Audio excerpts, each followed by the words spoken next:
주님께서 여러분과 함께 마테오가 전한 거룩한 복음입니다. 그때 베드로가 예수님께 다가와 주님, 제 형제가 저에게 죄를 지으면 몇 번이나 용서해 주어야 합니까? 7번까지 해야 합니까? 하고 물었다. 예수님께서 그에게 대답하셨다. 내가 너에게 말한다. 7번이 아니라 77번까지라도 용서해야 한다. 그러므로 하늘나라는 자기 종들과 셈을 어떤 임금에게 비길 수 있다. 임금이 셈을 하기 시작하자 10,000달란트를 빚진 사람 하나가 끌려왔다. 그런데 그가 빚을 갚을 길이 없으므로 주인은 그 종에게 자신과 아내와 자식과 그 밖에 가진 것을 다 팔아서 갚으라고 명령하였다. 그러자 그 종이 엎드려 절하며 제발 참아주십시오. 제가 다 갚겠습니다 하고 말하였다. 그 종의 주인은 가엾은 마음이 들어 그를 놓아주고 부채도 탕감해 주었다. 그런데 그 종이 나가서 자기에게 100데나리온을 빚진 동료 하나를 만났다. 그러자 그를 붙들어 멱살을 잡고 빚진 것을 갚아라 하고 말하였다. 그의 동료는 엎드려서 제발 참아주게, 내가 갚겠네 하고 청하였다. 그러나 그는 들어주려고 하지 않았다.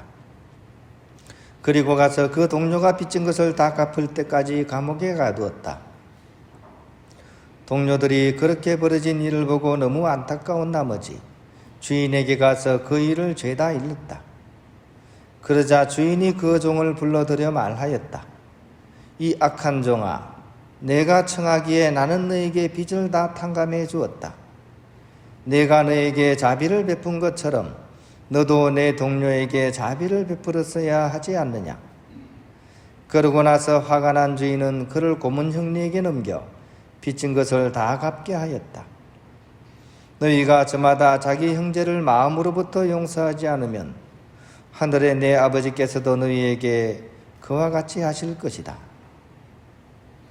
주님의 말씀입니다. 평안을 빕니다. 오늘 우리가 들었던 복음 말씀은 그동안 계속 이어져 오던 용서에 관한 내용의 그런 연장선상에 있습니다. 그동안 계속 용서에 대한 이야기가 나왔거든요. 그래서 오늘 복음에서도 사실은 하느님께서 우리의 그런 잘못을 무조건적으로 용서하시는 것만큼 우리 또한 이웃들의 잘못을 용서해 줘야 한다는 그런 내용이 중심을 이루고 있습니다. 이것은 어떻게 보면 이웃과의 그런 관계성 측면에서 이렇게 해석을 한 것이라고 할 수 있습니다. 그런데 이제 저는 오늘 복음을 조금 다른 측면에서 한번 이렇게 읽어보고 싶었습니다. 즉, 나와 이웃과의 관계에도 있지만 나와 나 자신과의 관계에 맞춰서 오늘 복음을 들여다보아도 뭔가 이렇게 좋은 내용으로 이렇게 다가올 것 같았습니다. 즉, 오늘 복음을 그런 관점에서 읽어보면 나 자신과의 그런 화해, 또 새로운 삶을 향한 그런 계획이라 그럴까요? 그런 것들을 좀 발견할 수 있는 그런 내용으로 저에게 이렇게 다가왔습니다. 먼저 탤런트부터 한번 살펴보면 좋을 것 같아요. 그죠? 여기서 우리가 자주 많이 듣죠. 탤런트. 우리 텔레비전에 나오는 연기하는 사람을 탤런트 그러잖아요. 그죠? 재능, 재주 많은 사람. 사실은 탤런트는 이 돈의 단위죠. 그죠? 이 당시에 로마 시대 때 사용하던 돈의 단위입니다. 근데 이 탤런트라는 이 액수가 사실은 상당히 큰 액수입니다. 1탤런트가 어느 정도 되냐 하면 6,000데나리온에 해당돼요. 6,000데나리온. 6,000데나리온은 어느 정도냐 하면 한 데나리온이 우리 노동자의 하루 일당입니다. 그러니까 이게 6,000번 되니까 6,000일 동안 일을 하고 받을 수 있는 그런 돈에 해당하는 엄청난 액수가 탤런트입니다. 근데 오늘 복음에서 몇 탤런트 빚었다고 나옵니까? 10,000달란트 빚었다고 했죠. 이거는 엄청난 액수입니다. 상상이 안 가는 엄청난 금액을 주인에게 빚을 진 거예요. 이게 계산기를 두드려 보니까 6조 정도가 돼요. 6조. 엄청난 돈입니다. 이 정도의 돈을 주인한테 빚을 진 거예요. 자, 그렇다면 이 탤런트를 내 삶으로 이렇게 가져와서 나한테 이 6조에 해당하는 가치가 뭐가 있을까 한번 생각해 보면 좋을 것 같아요. 나한테 6조라는 돈에 해당하는 가치가 있을까요? 내가 가진 것 중에? 그런 거 뭐 없을까요? 있죠. 당연히 나의 생명, 세상에 내 생명하고 여러분 바꿀 수 있는 게 있겠어요? 없죠. 이 내 생명은 그 세상에 그 어떤 것하고도 바꿀 수 없는 그런 절대적인 가치를 지녀요. 그런 의미에서 이 탤런트는 우리의 생명으로 해석을 해도 좋을 것 같습니다. 그런데 오늘 복음을 읽어보면 내가 받은 그 귀한 생명을 잘 사용하지 못해가지고 인생 일모닥이 파탄이 나는 모습을 볼 수가 있습니다. 그래가지고 이제 막 파산에 이르렀죠. 그러니까 주인이 혼을 내려다가 또 가만히 이렇게 들여다보니까 너무 불쌍한 거예요. 그래가지고 주인이 큰 맘 먹고 털어줍니다. 너무 자비로우셔가지고 그 빚을 다 탕감해주고 이제 인생 이모작 살도록 다시 한번 기회를 주는 거예요. 패자부활전. 그런데 세상에 오늘 복음에 나오는 사람은 그 귀한 갱생의 기회를 이 다른 사람하고 실랑이를 벌이다가 왕창 날려버려요. 자기한테 뭐 이렇게 몇백 데나리온 이렇게 빚을 진 사람을 붙잡아 놓고 막 실랑이를 하다가 당장 갚아라고 막 꼬장 부리다가 결국 그걸 보다 못한 다른 사람들의 고발에 의해 가지고 이제 폭망하는 그런 내용이 오늘 복음에 이렇게 나옵니다. 그런 측면에서 오늘 복음을 우리가 한번 들여다본다면 우리에게 있어서 결론은 우리에게 주어진 그 두 번째 기회를 잘 살아야 된다는 그런 측면으로 우리에게 다가오는 것 같습니다. 즉 오늘 복음은 이 자리에 계신 한 80% 정도에 해당하는 분들에게 이렇게 뭐라 그럴까요? 이렇게 다가오는 그런 복음 말씀이라고 보면 되겠습니다. 지금 우리가 평균 수명이 늘어나가지고요. 예전에는 어떻게 보면 이렇게 보통 한 60, 70대면 돌아가셨는데 지금은 그렇지가 않죠. 남은 시간이 많죠, 그죠? 인생을 두 번 살아야 됩니다, 이제는. 그런 의미에서 오늘 복음은 좀 유별나게 다가온다는 거죠. 솔제니친이라는 그런 작가가 아주 재밌는 우화를 이렇게 지었습니다. 하느님께서 세상을 창조하신 이후에 생명의 주머니를 갖고서 모든 동물들에게 그 수명을 정해 주었다고 합니다. 선물로 이제 생명 주머니에서 꺼내가지고 이렇게 그 횟수를 선물로 주는 거죠. 제일 먼저 소한테는 이렇게 주머니에 있는 60년이라는 그런 세월의 선물을 소에게 줬다고 해요. 그 다음 개를 만났는데 개한테는 30년의 수명을, 또 그 다음에 만난 원숭이를 만난 원숭이한테도 30년의 수명을. 근데 이제 마지막으로 최고 걸작인 사람을 만났는데 주머니에서 이제 꺼내가지고 주려고 보니까 25년밖에 안 남은 거예요. 그래가지고 어쩔 수 없이 25년을 이렇게 사람한테 줬는데 이 사람이 그걸 받고 나니까 굉장히 화를 내면서 투덜투덜거리더래요. 아니 당신의 최고 걸작품이라면서 왜 나는 25년밖에 안 주냐고 땡깡을 부렸다 그럽니다. 그러니까 하느님께서 이제 달래는 거죠. 아 그래 내가 이제 주다 보니까 그렇게 됐다. 대신 네가 다른 동물들을 잘 설득해서 거기서 횟수를 좀 챙겨라. 그래가지고 이제 사람이 그때부터 이제 다른 동물을 만나면서 이제 그 나이를 챙겨요. 제일 먼저 소를 만났어. 소 눈이 착해요? 못됐어요? 소는 참 착하죠. 크기는 큰데 그죠? 그래서 소가 마음씨가 좋아가지고 알았어요 하면서 30년을 떼줍니다. 그 다음에 개를 만났어요. 개는 사람 보면 어떻게 합니까? 꼬리를 막 흔들죠. 사람 굉장히 반깁니다. 그래서 개한테도 15년을 이제 이렇게 얻었어요. 마지막에 원숭이를 만나가지고 또 15년을 얻습니다. 그래서 25년의 수명을 가진 인간이 30년과 또 30년을 더 받아가지고 이 합이 85입니다. 그래서 85세까지 살 수 있는 그런 수명을 얻게 됐습니다. 그래서 인간의 삶은 처음에 25년 동안은 인간적인 삶을 누립니다. 즉, 이 부모님으로부터 보호를 받고 귀하게 여겨지고 또 존중을 받으면서 훌륭하게 교육을 받는 25년의 세월을 보냅니다. 그 다음엔 30년은 이제 소한테 받은 30년 세월, 소처럼 일하면서 이제 살아야 됩니다. 그 다음에 그렇게 되면 55세죠. 55세 이후부터는 이제 누구한테 받았습니까? 개한테 받았죠. 그러니까 이제 퇴직하고 집을 지키면서 세월을 보내야 됩니다. 근데 말만 앞서지 몸이 못 따라갑니다. 이때부터는. 이제, 그러고 이제 15년을 보내면 이제 70세가 되죠. 70세부터는요, 어떻게 됩니까? 손자한테 재롱을 피우면서 구경거리가 되는 삶을 살아야 됩니다. 지금 많은 분들이 지금 손자 본다고 난리도 아니죠, 그죠? 옛날 분하고 다릅니다. 옛날에는 막 이 할아버지 할머니들 막 건재가 대단했는데 지금은 이제 손자한테 재롱 피워야 됩니다. 가서 맨날 들다보고, 그죠? 그러고도 좋은 소리 못 듣죠. 이게 왜 솔즈니치의 비유가 대단하죠, 그죠? 이 이야기는 나이 든다는 것을 비하하자는 측면이 아니고 사실은 아무 생각 없이 늙어만 가면 그렇게 산다는 그런 얘기입니다. 경계하자 이런 이야기입니다. 그래서 인생 이모작 때는 좀 제대로 살자는 측면에서 이 비유가 나오는 거죠. 사실 인생 일모작은 사실 무한 경쟁 사회에서 우리가 살아남기 위해서 허겁지겁 살아온 세월 아니겠습니까?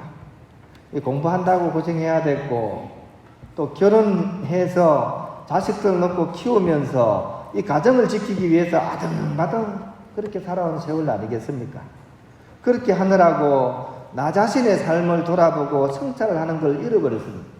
다음에 성찰하지 하면서 이 세월을 보낸 겁니다. 그런 의미에서 인생 이모작의 시기 55세부터는 이제는 다른 삶을 살아야 돼요. 환경도 사실 그렇게 될 수밖에 없습니다. 첫 번째로 내 몸이 이전의 몸과 다르죠, 그죠? 55세가 넘으면 이전의 몸과 다른 몸이 됩니다. 아침에 일어나서 기지개를 쭉 켜면서 아이고 다다다다다 그러잖아요. 내 몸이 아닌 거죠, 이제. 이제는 내 몸과 대화를 나눠야 돼. 그냥 막 해서는 안 됩니다. 물어보고 해야 돼. 주인님, 이거 제가 일해도 되겠습니까? 라고 물어봐야 돼요. 안 그러면 탈납니다. 그죠? 55세부터는 그렇게 자기 몸과 대화를 나누면서 이제는 자기 성찰을 시작해야 하는 시기입니다. 그런 의미에서 오히려 이 시기부터 삶의 지혜와 여백이 생길 수 있는 가능성이 있는 시기입니다. 이것이 한편으로는 나이 들어가는 것의 아름다움이기도 합니다. 앞서서 바쁘게 정신없이 살 때는 그럴 여유가 없었습니다. 이제는 아프니까 오히려 그런 여유가 생기는 겁니다. 두 번째로는 자기 능력의 한계를 이제 아는 시기입니다. 젊어서는 하면 된다죠, 그죠? 뭐든지 하면 안 되는 것이 없다고 생각했습니다. 그래서 이것도 찔러보고 저것도 찔러보고 사업도 막 이거 벌려보다가 망하고 뜯어먹고 또 해보고, 그죠? 근데 이번에는 어떻습니까? 이후부터는 이제 망하면 큰일 납니다, 그죠? 그러니까 자기 능력의 한계를 알아야 됩니다. 할 수 있는 일도 적어집니다. 이제는 선택과 집중밖에 없어요. 다 할 수 없습니다. 내가 잘할 수 있는 것을 선택을 하고 거기에 집중을 해야 됩니다. 현실을 받아들여야 돼요. 이 나이 돼가지고 또 옛날처럼 하면 폭망합니다. 그죠? 그런 점에 있어서 오히려 또한 여유가 생깁니다. 내가 하나에 집중하면 여유가 있습니다. 또 그리고 이전에는 온갖 사람을 다 만났다면 이제는 그렇게 할 수가 없죠. 소수의 사람만 이제 만납니다. 그렇게 살다 보면 예전하고 또 다른 부분이 생겨요. 내 마음에 안 들는 사람도 조금 돌아볼 수 있는 여유가 생깁니다. 이전에는 인간이 어떻게 저렇게 할 수 있지라고 생각했다면 나이가 들면 저 사람도 얼마나 힘들까 이렇게 바라볼 수 있는 여유가 생기는 거죠. 이것이 늙어가는 것의 선물 또한 아니겠습니까? 물론 이 선물이 어느 누구에나 저절로 다가오지는 않습니다. 의도적인 노력을 하는 사람, 그렇게 하려고 성찰을 하는 사람만이 그런 안목이 열리는 거죠. 그리고 이제 세 번째로 우리 인생이 바람 앞에 촛불입니다. 언제 꺼질지 알 수가 없습니다. 내일 주님 앞에 갈지도 모릅니다. 유한한 우리 삶의 현실을 우리가 인정하면서 이 삶의 소중함을 자각하는 거죠. 우리가 천년만년 산다면 우리 인생이 소중하지가 않죠, 그죠? 유한하기 때문에 아름다운 것입니다. 근데 그 시기가 언제 끝날지 알 수가 없죠. 이 천문학을 공부하는 사람들이 이렇게 얘기합니다. 이 우주는 상상을 넘어선다고.